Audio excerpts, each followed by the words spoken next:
வள்ளிமலை தமிழ்நாட்டின் வேலூர் மாவட்டத்தில் அமைந்திருக்கும் சிறிய கிராமமான வள்ளிமலை, தமிழ்க் கடவுளான திருமுருகப் பெருமானின் மனைவிகளில் ஒருவரான வள்ளி பிறந்து வளர்ந்த ஊர் என மக்களால் நம்பப்படுகிறது.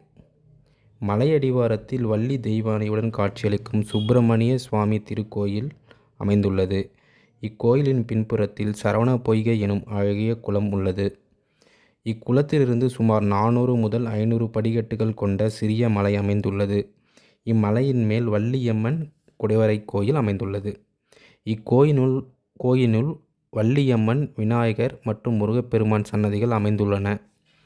மேலும் இம்மலையில் சமண துறவிகள் வாழ்ந்ததற்கான அடையாளங்களும் குடைவரை சிற்பங்களும் உள்ளன. இந்திய தொல்லியல் துறையின் கட்டுப்பாட்டிலும் பராமரிப்பிலும் இத்திருத்தலம் அமைந்துள்ளது. வேலூர் மாநகரில் இருந்து பொன்னை செல்லும் வழியில் 30 கிலோமீட்டர் தொலைவில் இந்த வள்ளிமலை கிராமம் அமைந்துள்ளது. இத்திருத்தலம் செல்ல பேருந்து சேவைகள் மட்டுமே உள்ளன. மேலும் பல தகவல்களை தெரிந்து கொள்ள இந்த சேனலை சப்ஸ்கிரைப் செய்து கொள்ளுங்கள். மேலும் பெல் பட்டனையும் தட்டவும். நன்றி, வணக்கம்.